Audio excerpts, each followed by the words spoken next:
Good morning, everyone. I am so happy to see all of you. Welcome to our Engaged Learning Forum. Today, I just want to briefly mention a few things logistic-wise, and then get more into the agenda. And so I want to do an introduction for myself. My name is Lulama Moyo, and I am the Community Engaged Assistant Program Director here with the Center for Social Concerns. I am glad to welcome my colleague Dave Lassen, who will be helping do logistics with the recording and the chat room, monitoring the chat room. Again, this session will be recorded. If you would like to remain more anonymous, please leave your camera off. To participate, which we highly encourage, please submit questions through the chat box, which will be answered at the end. And so anything that comes up for you during the session, please just stick those in the chat box and we'll go through them. Jay and myself will go through them towards the end and connect the dots on who that might apply to. So in my welcome, I would like to say, these Engaged Learning Forums have been an exciting introduction to my Notre Dame experience. I just joined the team again in March, and so hopping in swiftly with working with community organizations during the summer and centering a lot of the conversation in these Engaged Learning Forums about how we can bridge community partners with our Notre Dame faculty and staff. And so moving into and that was the summer session. Moving into the fall, we have a mix of faculty and staff focused ELVs, as well as kind of what we started to play with during the summer, which are more of these community focused and centered ELVs. Today, it's a little bit more of a hybrid. We have an awesome faculty who I'll be introducing very shortly, but we have an audience filled with community partners, and so we are hoping to equally engage with everybody to employ the importance of civic engagement on many spectrums. Joining me, I have Jay Brandenberger, who will be my co-host for this morning. Jay is Associate Director for Center for Social Concerns. He is the Director of Assessment and Engaged Scholarship. He is also the Director of Academic Community Engagement and is a staunch leader and advocate for integrative civic engagement. And so he was the best person for the job to be helping me out with this event today. We also are welcoming Madeline Ward, who will be representing a student voice for ND Votes. Madeline will be walking us through some resources that she worked on this past summer and this academic year with voting guides, as well as events that are previously took place for Civic Engagement Week this past week, as well as things to come. And so again, for those of you who might not know, ND Votes is a nonpartisan campaign of the Center for Social Concerns, the Rooney Center of American Democracy and Constitutional Studies minor, to promote voter education, registration, and mobilization. The ND Votes fosters a consciousness to engage in political and civic life among students. And so we are really excited to have Madeline and potentially another student speak towards the end. But then also to introduce our main speaker for this morning, we have Christina Walbridge, who is a professor of political science and the director of the Rooney Center for the Study of American Democracy. Her recent co-authored book, A Century of Votes for Women, American Elections Since Suffrage, examines how women voted across the first 100 years since the ratification of the 19th Amendment. Two of her earlier works were recognized with the National Book Awards. Walbridge has authored articles on women as political role models, the representation of women, and the partisan position taking on education policy. She is co-editor of the journal Politics and Gender. Dr. Walbridge will discuss historical and current electoral trends in the context of the anniversary of the 19th Amendment and the coming national election. What can history tell us about the struggle for voting rights today? How can previous elections help us understand the historic 2020 election? How can we help our students make sense of this specific political moment? What have some called a stunningly teachable moment about the importance of democracy? And so we are really glad to welcome Christina this morning and hope to engage her later on. Thank you all for joining us again. We know that this is a tough time to organize as community members together. And so we also want to honor the power that it is to be connecting with each other at this time. And we do hope you can continue to keep up with us with the events that are to come, particularly these engaged learning forums, where we're able to really break down and hold space for community and conversation. And so thank you all for joining us, and I will hand it over to Christina. Thank you. Thank you so much. I'm just delighted to be here. I love the work that the center has been doing, and one of the great joys of my time here at Notre Dame, especially the last 5 years, has been working with the Center for Social Concerns as the director of the Rooney Center to do all sorts of, to work with ND Votes and the amazing students there, and just on a lot of shared projects. Plus, I love their coffee house, and I'm sad that we can't all be there right now. It's such a fantastic space. I woke up this morning and I was looking at the newspapers and suddenly had this memory that we were supposed to be hosting a debate today. And all that planning and all the really incredible ideas and things that we had talked about, ND Votes had plans about, we were working with the Center for Social Concerns about. I have to say I'm really exhausted right now, so I'm not that sad that it's not on campus. But I do sort of regret that the COVID has disrupted so much in our lives, obviously, but that chance to sort of come together around civic engagement and civic learning is something I definitely miss. As Lula said, my collaborator and I had a book that came out this year called A Century for Votes. I know the title of my own book, A Century of Votes for Women. And we really timed this for the centennial of the 19th Amendment, which is, of course, this year. And I've been giving tons of virtual book talks for the last 6 months. But what I wanted to do here is frankly experiment a little bit with you guys and try to look more directly at this question about the lessons we can learn from the 19th Amendment. So I am going to try to share my screen here. I'm going to go like this, and I'm going to go like that. I am hoping you are seeing my slide. Yes, Jay tells me yes. Thank you very much. Right, so as Lula said, I was asked to talk about sort of civic learning and specifically the lessons we can learn from the 19th Amendment, particularly as we think about this 2020 election that is only weeks away. So if you don't know, these are the words of the 19th Amendment to the United States Constitution. The right of citizens to vote shall not be denied or abridged by the United States or by any state on account of sex. The 19th Amendment uses the exact same wording as the 15th Amendment that was passed after the Civil War. The 15th Amendment prohibits the denial of voting rights on the basis of race, color, or previous condition of servitude.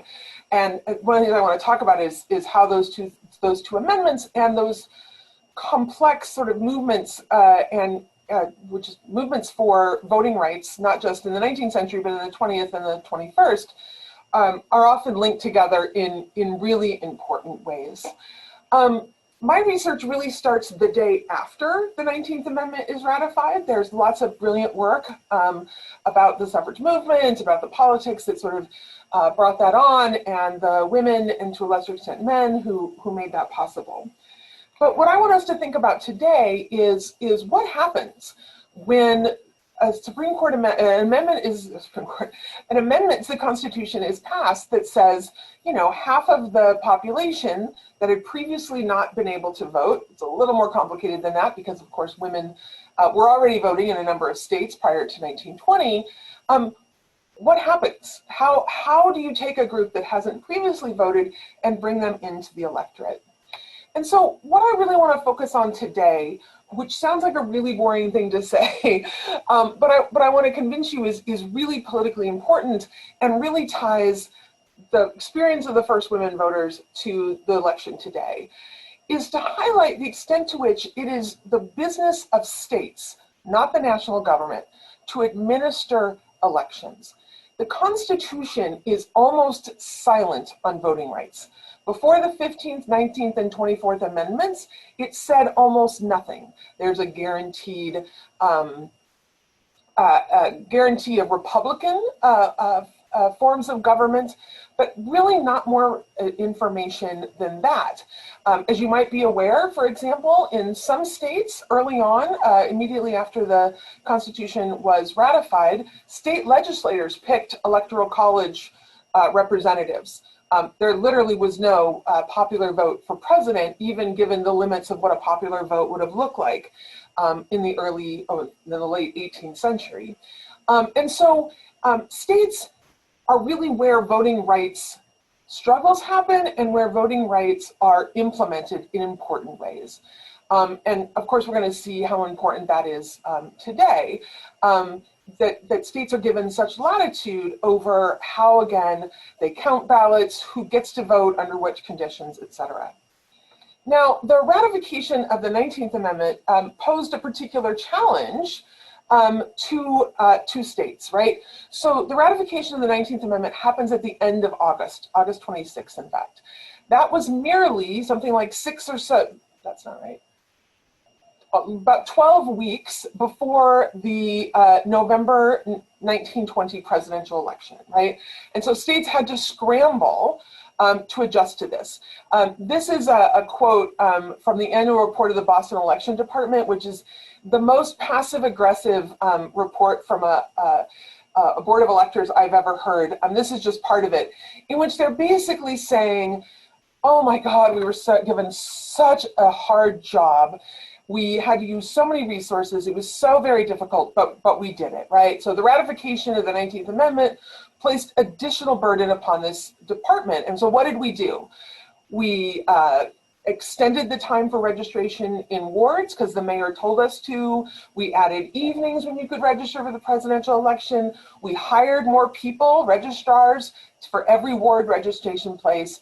And we added 10 more people in our central office, right? So the point is, states have to have the resources to make it possible. Two things: the political will, and that's what I really want to argue, and the resources, the state capacity, to basically accommodate this large influx of women voters at the very last minute. States responded to this challenge in lots of different ways.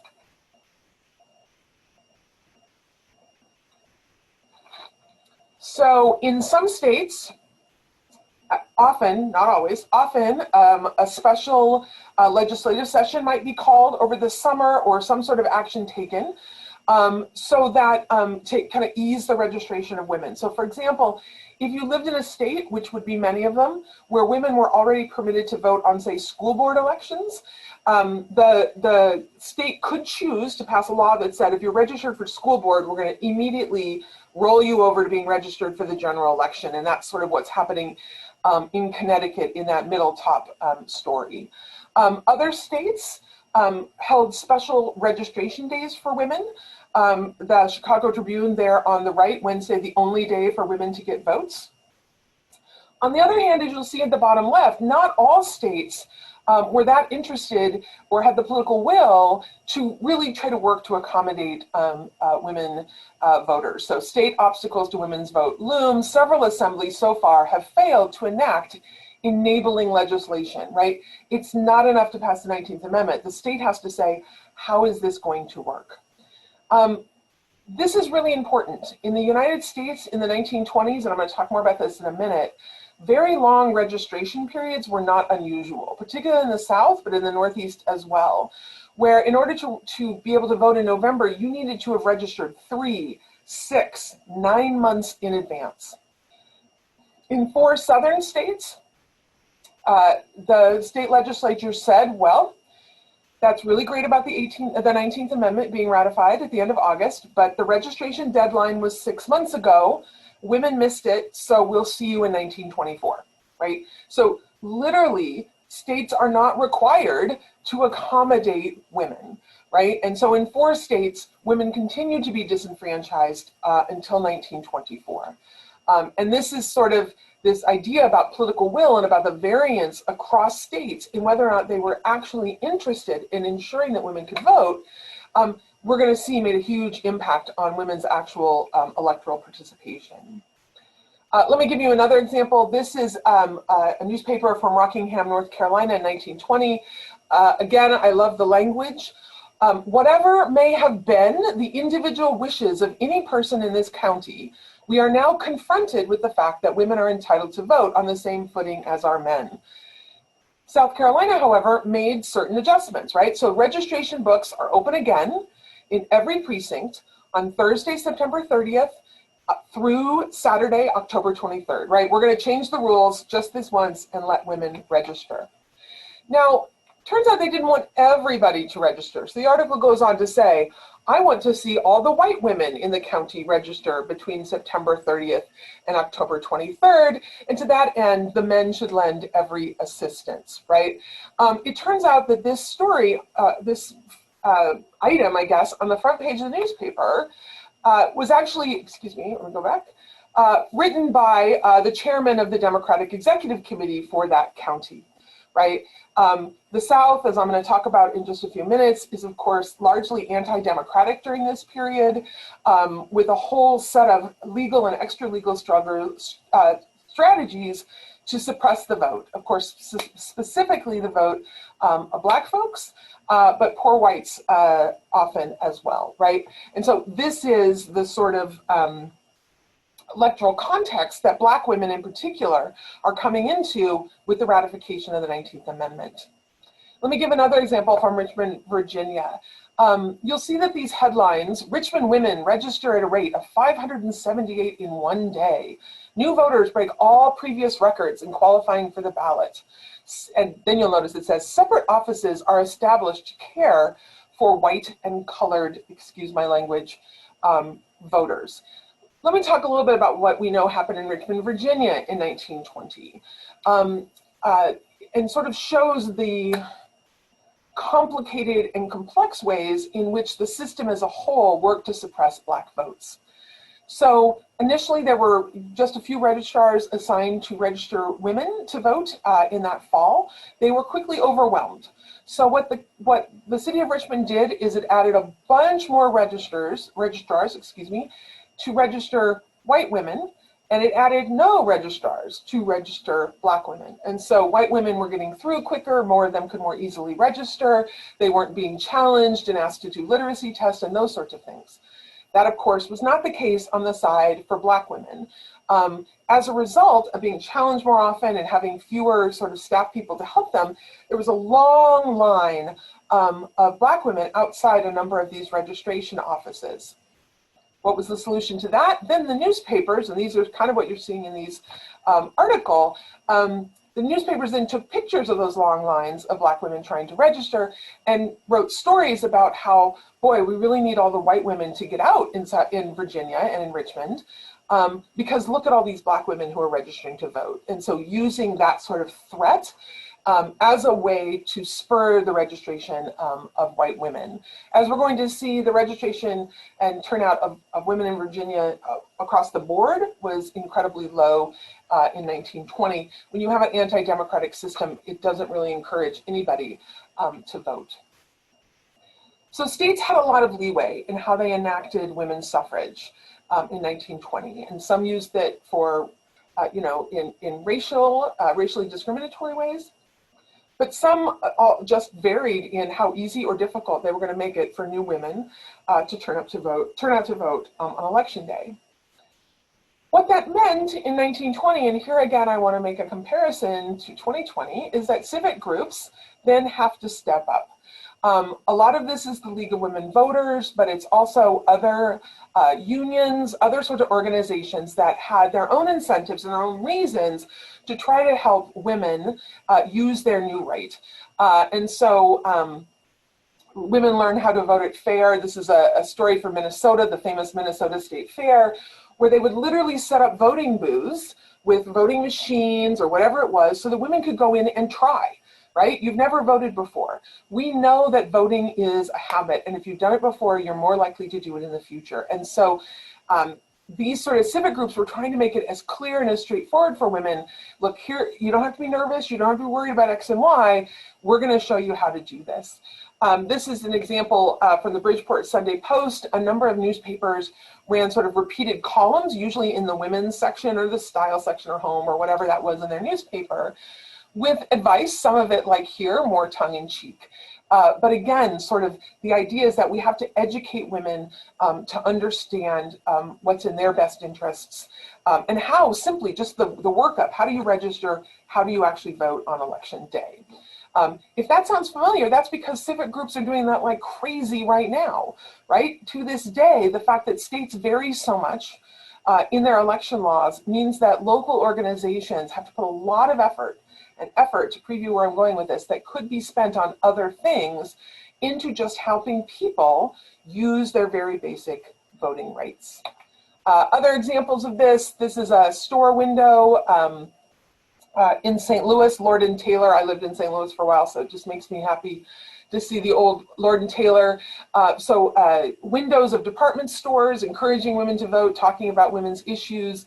We've got some 1920s women here putting up their sign about coming to a meeting to learn how to vote. And these very happy looking women here are sort of playing out an election. So one has a sign that says clerk, two of them are inspectors, and one of them is a voter, right? Showing the crowd what it's like when you go to vote on election day. Political parties are, of course, also going to try to mobilize women voters immediately after suffrage. Again, I think it's important to note that, of course, they're not trying to mobilize all women voters. They're trying to mobilize the women that they thought were most likely to support them. All right, so what actually happened in 1920? And I want to focus on women voters in 1920 before we get to 2020, to again sort of look at the consequences of this variation in voting laws across these different states. So pretty quickly, after the 1920 election, a very strong conventional wisdom emerged, and that was that women's suffrage had been a failure. These are all headlines from 1923 and 1924, from sources ranging from Good Housekeeping to Harper's Magazine. And they're all sort of discussing what had become, I should say, I gave a lecture on this years ago, and someone said it's like the Twitter hot takes of the 1920s, and I think that's exactly right, sort of reflecting what's being talked about. Today we have actual Twitter hot takes, but they had to make do with Good Housekeeping, I guess, back in the day, right? That women's suffrage had been a failure, like 70 plus years of work, and gee, what was that all for? It wasn't just journalists who believed this.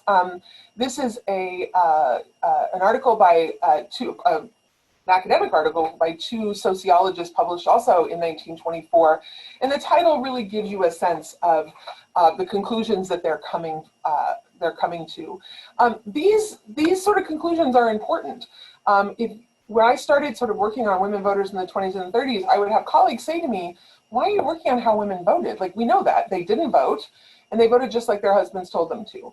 And if you follow those claims, which showed up in textbooks and other places back, you're almost always going to come back to this one article, the only sort of piece of sociological research on women voters in the 1920s that covers two elections in one state. And that one state was Illinois, for reasons I'm happy to talk about later. So what do we mean when we say women's suffrage was a failure? We mean a couple of things, but in particular we mean women didn't vote. Frederick Lou Allen wrote this popular history of the 1920s. The American woman won the suffrage in 1920. She seemed, it is true, to be very little interested in it once she had it. So what is the evidence for this? Is this accurate? And normally when I give a talk in the book, what I try to talk about is all the different conventional wisdom we've had about women over time, and the degree to which it actually fits reality. It turns out our conventional wisdom now is also problematic, but I'm going to try to argue to you that this conventional wisdom was as well. and in a way that's going to get back to the point I was just making about the variation in how states administer elections. So it is certainly true that in the first presidential elections following the ratification of the 19th Amendment, women were less likely to vote than men.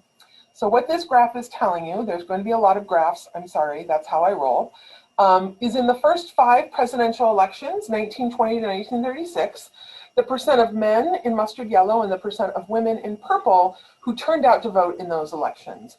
And you can see that men's turnout is almost 70 to almost 80% over this period. It's a period of widespread electoral participation among men, while women's lags considerably behind, right? So in 1920, for example, fewer than 40% of women showed up to use their new right.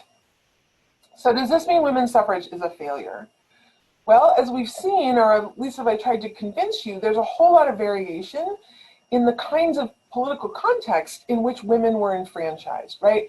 Some women were enfranchised into states that did a lot to accommodate women, some were not.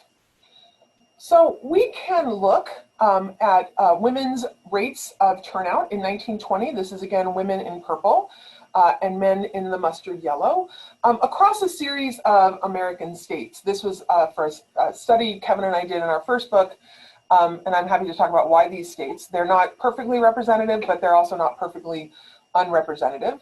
So we've got Virginia, Massachusetts, and Connecticut on the left. We've got some sort of Midwestern, Minnesota, Kansas, Illinois, Iowa, as we move forward, and then the last 2 states are Missouri and Kentucky. So what becomes very apparent is that in some states, very few women turned out to vote. So in Virginia, which we were just talking about, fewer than 10% of women turned out to vote in 1920, the first election in which they were eligible. Men's turnout in Virginia is also quite low, but still substantially higher than women's. On the other hand, in places like Missouri and Kentucky, turnout of women was more than 50%. More than half of women turned out to vote in these 2 states in the first election in which they were eligible. So there was no presidential suffrage for women in Missouri and Kentucky in advance of 1920. So the question is, what makes women in Missouri and Kentucky different from women in Virginia or places like Massachusetts and Connecticut?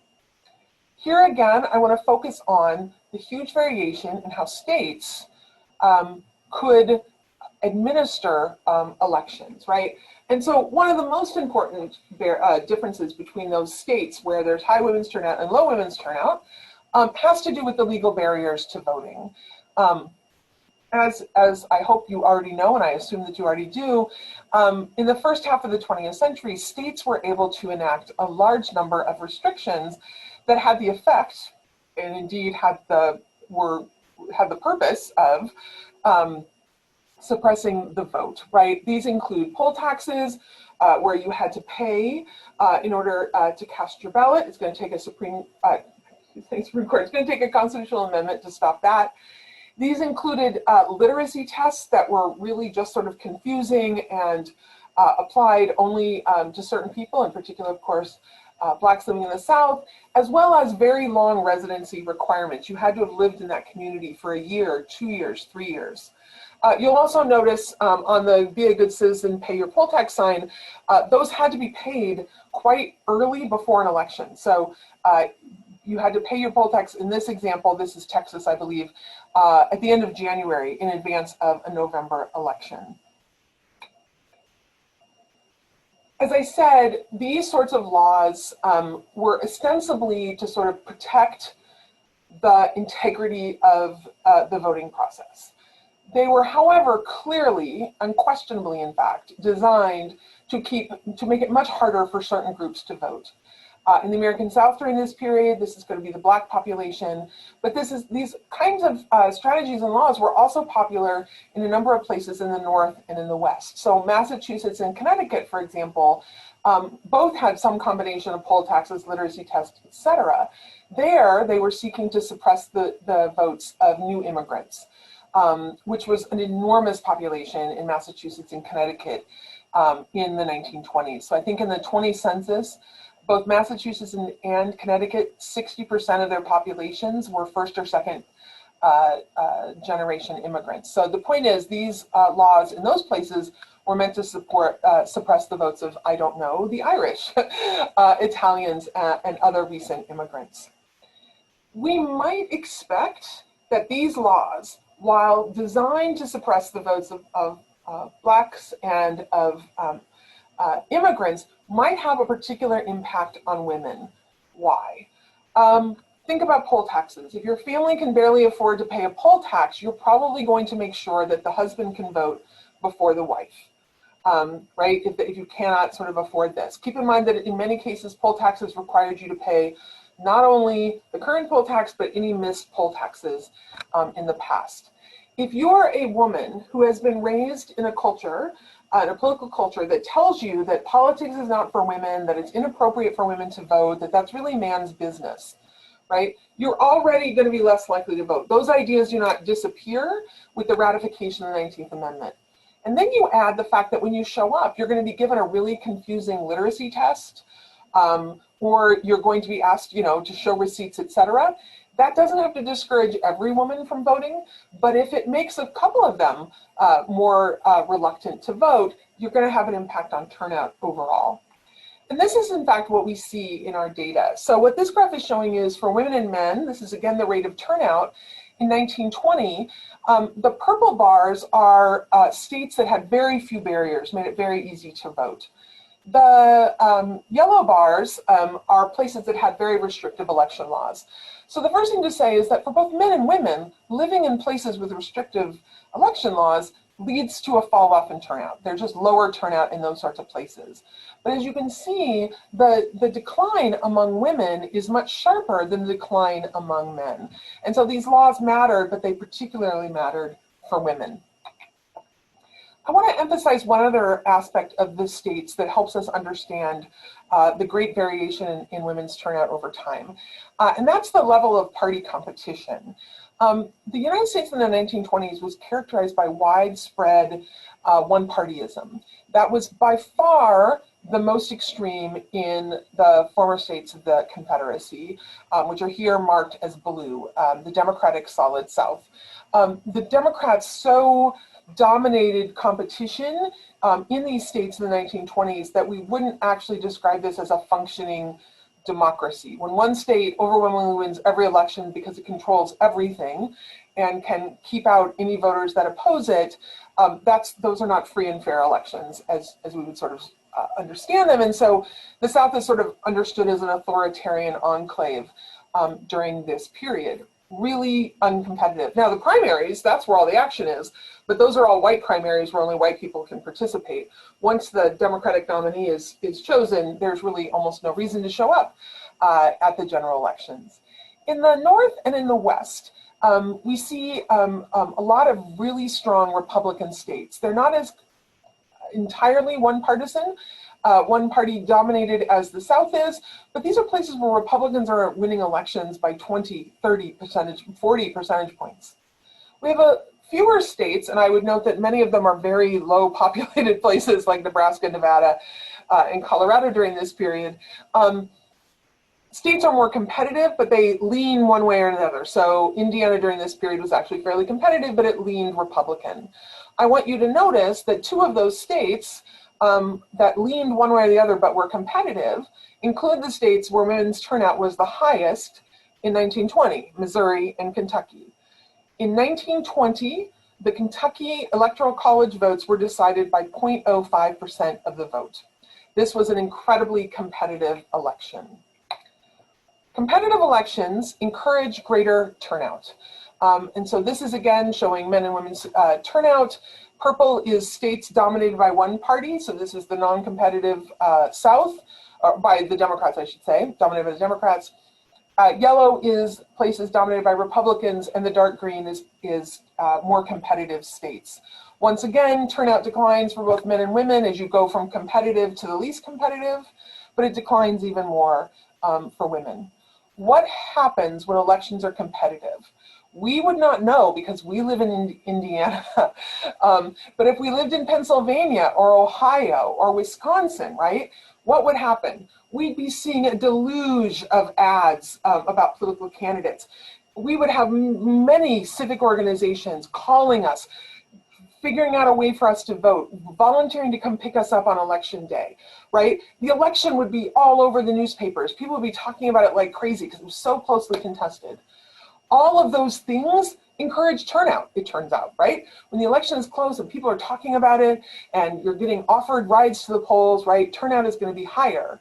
And it turns out in those states, they were even willing to mobilize women voters, right? When you are down to 0.05% of the ballot, you're going to mobilize every voter that you can. So again, the where women were living when they were enfranchised is going to affect their turnout as much as anything else. And I use the example of competitive states today because, again, this is something that has not entirely gone away. I want to quickly, however, make a point then about women voters. So one of the sort of main themes of our book is that women are incredibly diverse and that talking about women voters is in itself really sort of deeply problematic. What I want you to see is that the difference between a woman, let me put it this way, the probability that a woman in Kentucky would turn out to vote is 50 points higher than a probability that a woman in Virginia would turn out to vote. Women in Kentucky look more like men in Kentucky in their voting habits and their turnout than women in Virginia, right? Women in Kentucky closer to men in Kentucky than they are to women in Virginia. And so that other identity, that sort of state identity and the context in which you enter the voting place has a bigger impact than the fact that you're a woman. And we see the same thing when we sort of go back to overall. There's a 32-point gap between men and women in 1920, but again, the gap among women, in this case based on where they live, is larger than any gap between women and men. I want to point out, and I'd be happy to talk about, it takes until 1980 that women become more likely to vote than men do. This is showing turnout, again, women in purple, men in yellow, from 1980 through 2016. You can see that, again, in general, men and women's turnout moves in the same way, but women are consistently more likely to turn out in presidential elections than are men. The story of women in turnout is really a replacement story. Women who had already come of political age and were in their 30s, 40s, and 50s when the 19th Amendment was ratified remained less likely to vote than men throughout their entire lives. It's only with the sort of what we would call the replacement of voters, which is a way of saying that the older ones die off and leave the electorate and newer voters come in, that we slowly get this change. Every new generation of women was more likely to turn out than the one before it. And again, I'd be happy to talk a little bit about the importance of that today. What's particularly striking about women's turnout is that it's extraordinarily high among both white women and black women. Black women turn out at rates exceeding or at least meeting those of white women in recent presidential elections, while there remains a more significant gap between white men and black men. So where I want to wrap up is to point out that this is still the world that we live in, right? So states still administer elections. They still determine who is eligible, how voting is going to happen, vote by mail, vote in person, etc. And they still get to sort of say how easy or difficult it's going to be for people to vote on election day or now the 2 months leading up to an election.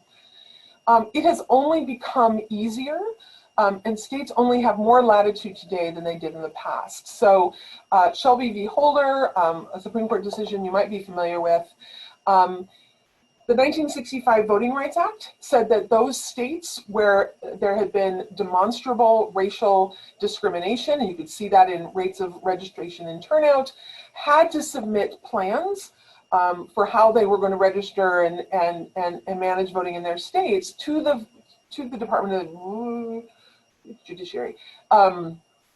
had to submit plans to the federal government each year to show that they were not making it more difficult for different racial groups to vote in elections.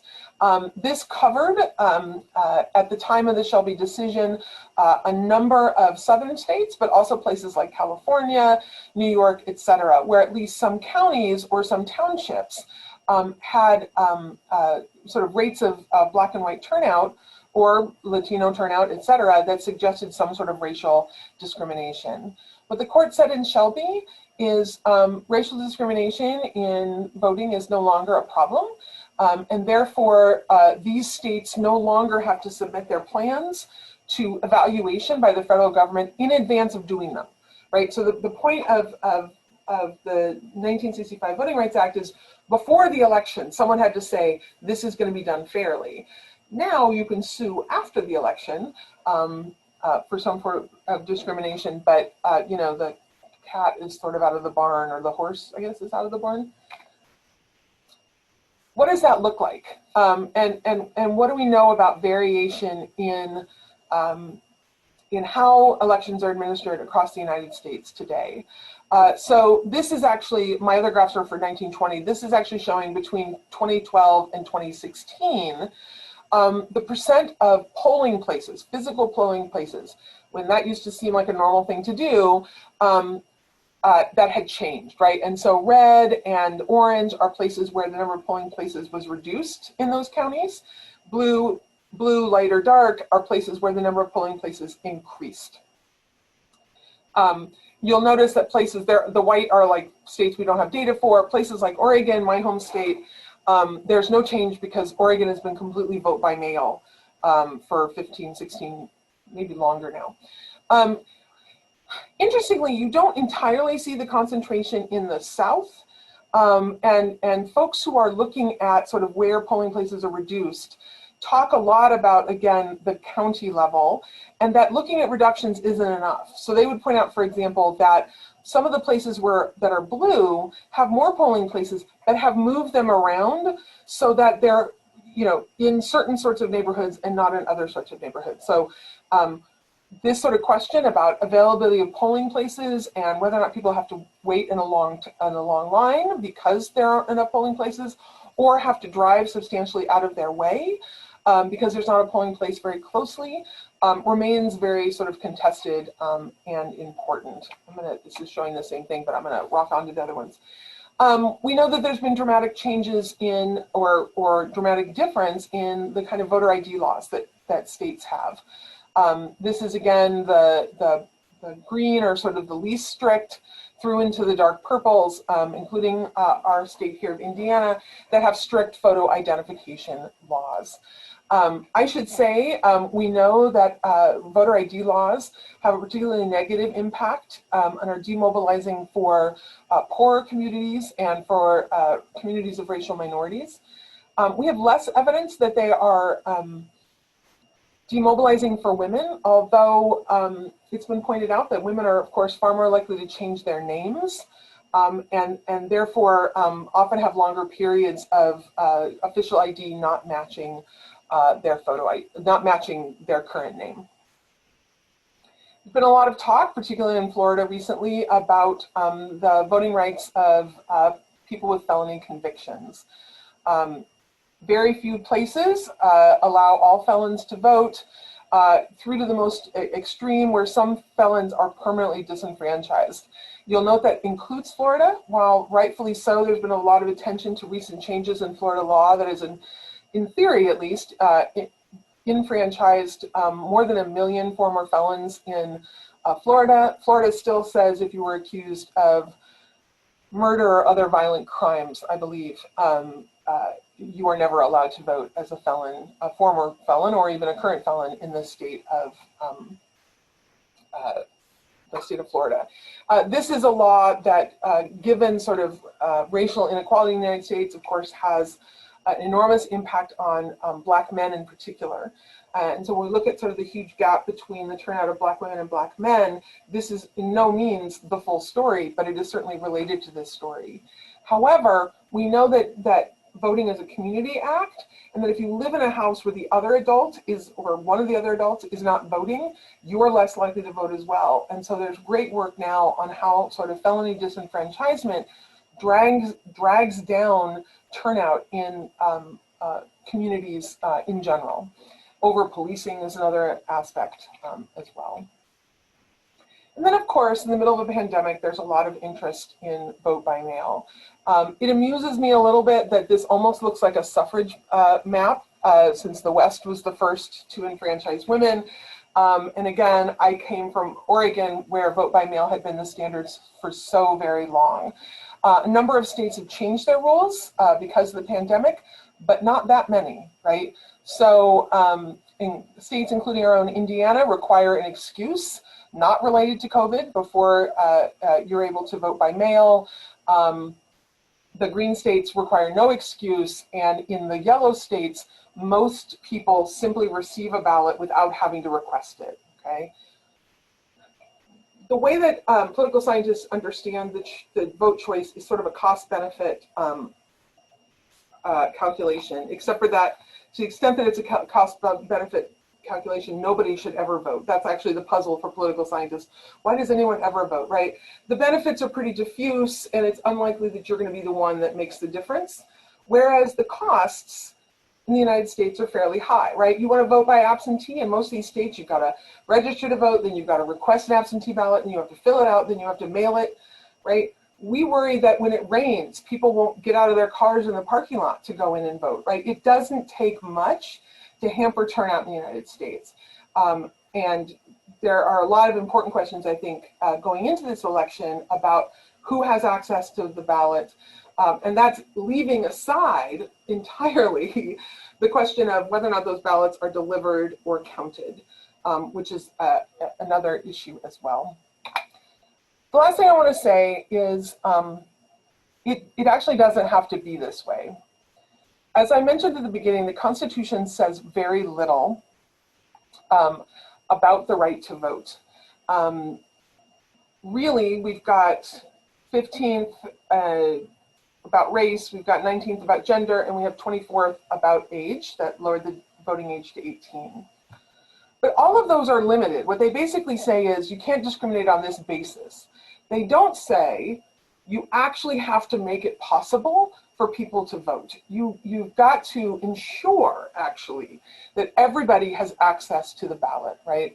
And so there's been a lot of talk, really for decades now, but certainly around the 19th Amendment, about whether or not we need a new amendment that really provides an affirmative right to vote in the United States, which is simply something we do not have today. And so the great historian Martha Jones, her book Vanguard on Black women in the suffrage movement, I absolutely encourage you to recommend highly, I'll just say, suggest all citizens the age of 18 and over are guaranteed the right to vote.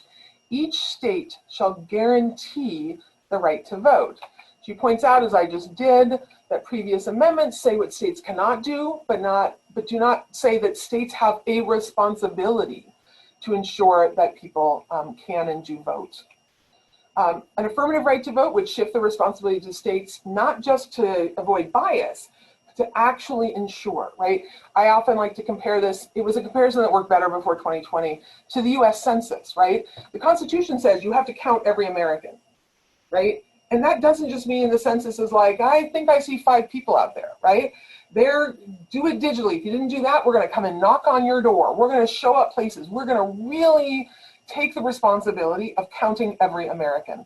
I'm aware that the census counting has been controversial and a mess for a very long time before 2020. But nonetheless, that idea that it's the state's responsibility to find and count everybody is a different way to think about voting rights, but maybe one that we would want to discuss or think about. Jones goes so far as to suggest Section 2 of the 14th Amendment, which is the Equal Protection Clause, among other things, actually says if states are in violation, they can lose House seats. That you literally tie representation in the United States House to, in this case, the equal protection of the laws, but theoretically, she would argue, you could do the same with voting rights. States that do not take sufficient action to guarantee the right to vote could lose representation. is at least her proposal. This is all pretty pie in the sky right now, but part of, I think, an important general discussion about voting rights that we ought to be having as a country. And with that, I will say thank you very much for your attentiveness, and I look forward to the discussion. Thank you so much, Christina. That was, so we had Carolina say a sentiment before she left, and she said it was very eye-opening. And so I also agree. I think this was very timely and appreciated. And I think you've given an overall history that I think we can all have takeaways from, in how powerful our history is in voting regulation and movement, and where we've come, and the place that we're at now, and the importance of empowering more folks to utilize their voice and raise their voice. So thank you for that background, and then the relevance of what's happening in our nation right now. So I wanna direct our gaze to the chat box. I don't see very many questions, but I do hope that more folks can speak up, maybe in real time. We did have Anne ask a question, but Dave was lucky enough to answer that for us, but she was asking about— Can I ask— Go ahead. Which graph were you looking at? You mean when I was looking at the states in the 1920s? Yeah, still on. It's the original graph, which is probably the very first one in the 1920s. In the 1920s. Dave is technically right, but I'm going to use this as an excuse to sort of say a little bit more about those data. And thank you, Dave, for that. Let me do the short answer. It's very difficult to tell how subgroups of people have voted. And I know that sounds weird because we hear about this all the time. The official voting record that is submitted to states does not tell us. I mean, it can maybe tell us turnout depending on how you use the data. It certainly doesn't tell us vote choice, right? Because it turns out that men and women do not put pink and blue ballots into election boxes, right? Since the introduction of the Australian ballot, these are all state produced ballots that we submit theoretically anonymously or privately. And so we actually know very little, despite how confident people sound about the 20s, about how women and men voted during that period. We know how women and men voted in that period in Illinois in 16 and 20 only because of a very specific quirk of history, which is that Illinois, like lots of states prior to 1920, enfranchised women for a subset of offices. This was not uncommon. In Illinois, it had to do with the way that the Illinois Constitution is written, which means that Illinois actually did have separate male and female ballots because you couldn't vote for the same sets of candidates. Again, not that unusual. Other states did this. Sometimes there were separate voting machines for men and women. Illinois is distinctive in that they officially announced how men and women voted in those elections when they reported it, as official voting records. So you might see all my presidential Barbies behind me. Those are actually hiding reams of election results, many from Illinois, because we actually can see how men and women voted. We were able to use some really fancy and boring statistics in our work on the 20s to expand that analysis to 10 more states. And so it's technically true that when we did that analysis, we're looking at only people ages 21 and older. This is prior to the 24th Amendment. So in that sense, yes, it's not a percentage of registered voters because I don't have any way to get that data in the 1920s, but it is a percentage of the age eligible population, as Dave said. So I really probably could have just left that answer to Dave, but I like to talk about historical election records. So that gave me an opportunity to do that. Thank you for that, Christina. I hope that answers it a bit, Anne. To bring a bit of the community partner voice into the conversation. It's interesting to look at where we've come as a nation. And then I think that, a lot of our community partners are working with some of the marginalized voices that you talked about, and with the contemporary statistics that you addressed of who might be left out of the conversation. I think that there is a sense that we're feeling from folks of despair, and that the democratic process is not working as it should, and that their voices do not matter. which is a very real feeling. And with this climate, what would you say would be important to stimulate that feeling of mattering, and what would you say to kind of combat that, to get people more on board with civic engagement, if you have thoughts?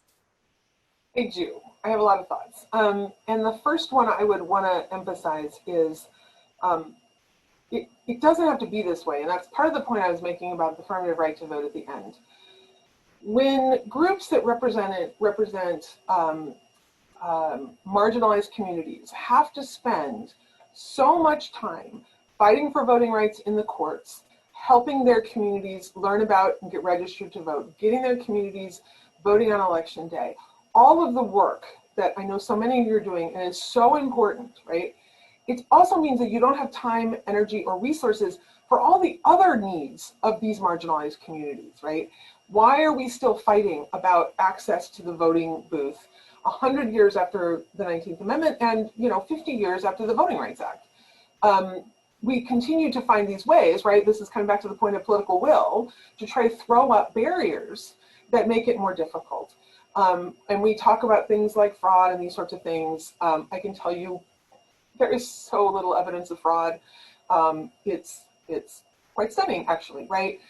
And so that's my first way of saying I totally feel that, and I totally support the folks who are doing this work in marginalized communities, but it frustrates me that they even have to be doing that work. I think the way to think about voting is that it's a tool among many. How do I say this? Or one of 15 things I want to say. So one of the frustrations with the ballot is that it's leaving aside, like, it doesn't matter who I vote for, et cetera. We could start the critique with the Electoral College. That makes it hard for your vote to count, et cetera, et cetera, et cetera, and move all the way down. Even in the best of circumstances, the vote is a blunt tool. If I vote for Donald Trump, you don't know if that's because of his stance on immigration, or his stance on taxes, or his stance on abortion, right? And so voting rights must be, to be effective, have to be combined with the very sorts of work I know all of these folks are doing in the community, which is finding other ways for the community to express its preferences, right? Women voters, in the work that I've done, are the most effective and get the most feedback and sort of policy responsiveness from elected officials when there's a vibrant women's movement that says this is what women care about. And by the way, it was also much more effective for conservative women when there was a vibrant anti-feminist or sort of conservative women's movement, which there is still to this day, that said, actually, this is what other women care about, right? So every sort of form of mobilization, from protests to interest groups to community activism, et cetera, needs vote as a tool. Like, why should I listen to your message at all if you guys aren't turning out on election day? I don't have to worry about you. But once I've done that thing, I have to back it up with articulation of my interests and my concerns. That's a lot of work. And it's much easier for people who have a lot of resources. And that's just the fact of the matter. And that is a very troubling reality for American politics. I think there are real reforms that could help alleviate that. But it's a struggle. And we're at a moment in which changing, making any sort of policy change is exceptionally challenging. Thank you for that. Yeah, it is a challenging time. So I think we have a bit of time for one or two more questions. So as Dave is saying, we could really talk with Christina all day about this information. Who doesn't want to talk about historical election records? And Jay and I have a stockpile of questions that we could press Christina on, but we want to make sure that everybody in the room has had an opportunity to ask at least one question. So is there any lingering questions someone would like to ask in real time?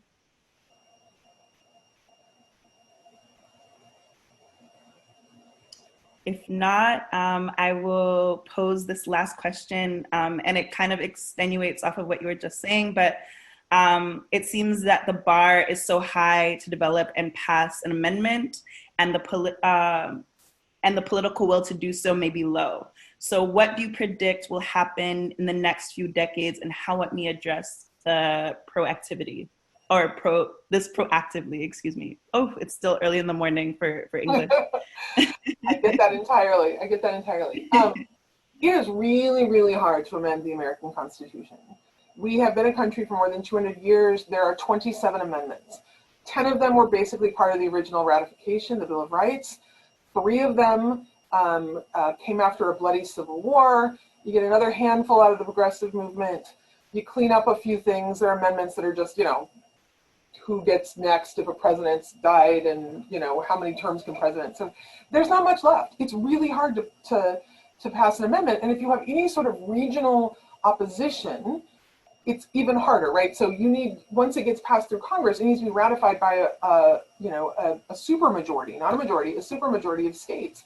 And if, for example, with the Equal Rights Amendment, you have opposition concentrated in certain parts of the country that are never going to ratify this, it's just not going to happen for you.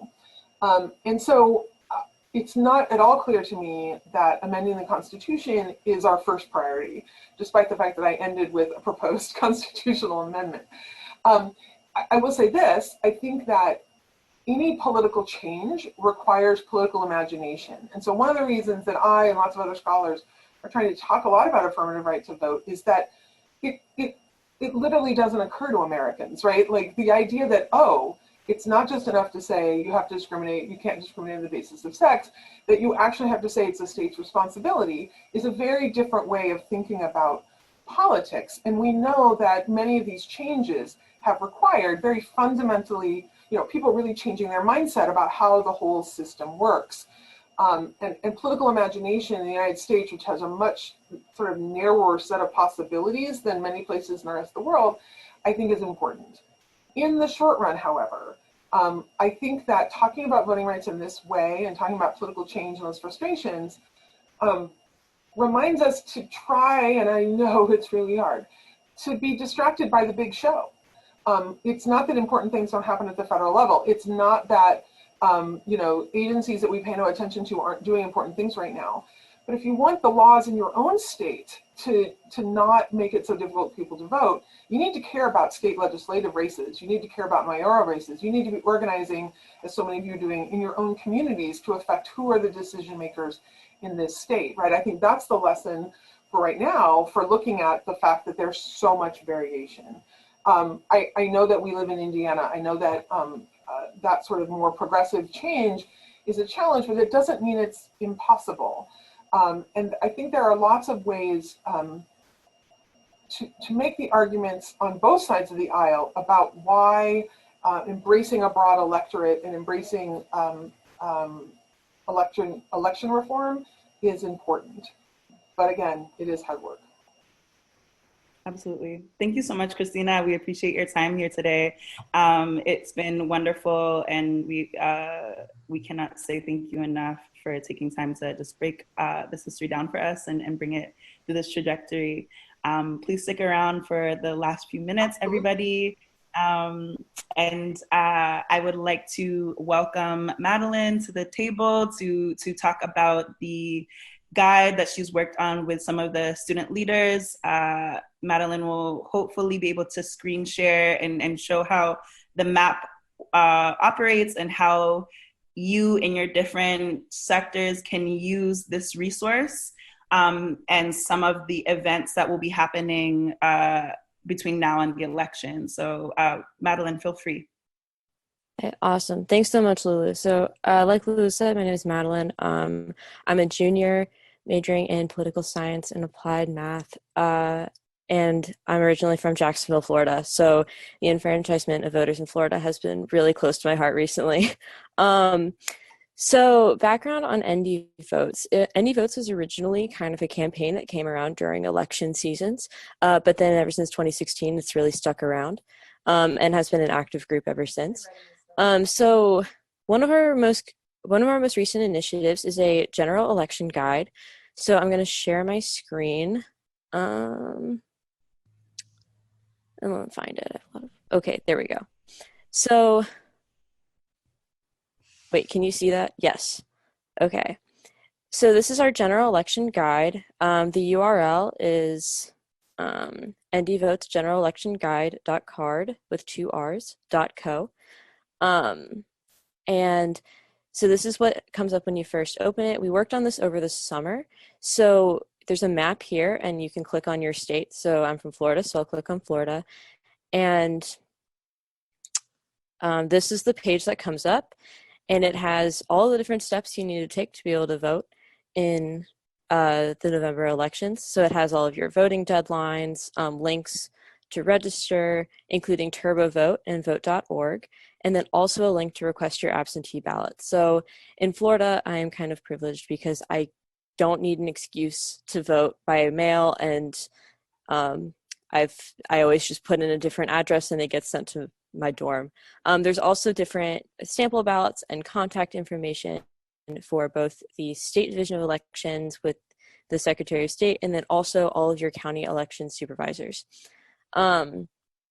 This was the result of a lot of hard work over the summer, and we're really proud of this. This is something that can be used by students, but also by all community members. We have a page for Indiana, and if you're planning on voting somewhere in a different state, you're also able to click on there. But here's the page for Indiana, and this is a way you can encourage your community members to be able to vote as well. We also have pages for all of the territories and Americans abroad, and user guides for both TurboVote and vote.org. So I'm going to stop sharing. Our page on the Center for Social Concerns website also has a bunch of educational resources to get you informed as to what is going to be on your ballot and what issues are being voted on in Congress right now, if that is something that interests you. Other things ND Votes is doing, so we usually have our Pizza Pop and Politics events. Those, because of not being able to use the coffee house, which I'm also very sad about, we're transitioning that to an online podcast format. And then we've also been collaborating with lots of different groups on campus, including a political council, which includes student government, college Democrats, college Republicans, Bridge ND, and Young Americans for Freedom, the Snipe Museum, ND Athletics, and class councils, all to promote civic engagement. So last week was Civic Engagement Week, so we were tabling on National Voter Registration Day outside all of the dining halls. And then we also had we also collaborated with student government on a Rock the Vote event on Friday evening. There are class councils that are doing stamp giveaways and that we're helping them with. And then we're also helping register various athletic teams to vote. So doing all kinds of stuff, and we would love to help you guys out in any way we can. Yeah. So thank you.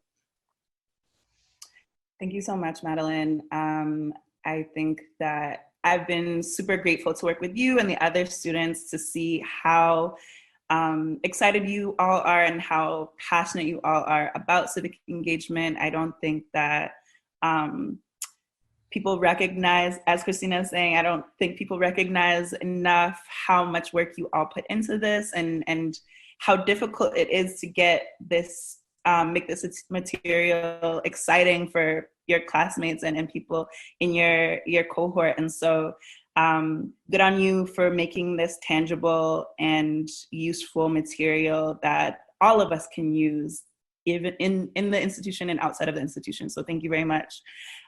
We are wrapping down with our time for this morning, but again, I want to say thank you so much, Christina. I think that your work here is phenomenal. It is amazing to say that I am your colleague because this is some really, really important work. And so thank you very much for taking your time. I always appreciate hearing you speak, as it gets me very excited about this kind of work and seeing the impact and how much farther we can go. Thank you all for participating this morning, and thank you for taking your time. Thank you, Jay, for helping. Thank you, Patrina, for the logistics. Thanks, Dave, as well, and my other colleagues for taking time to be in this space.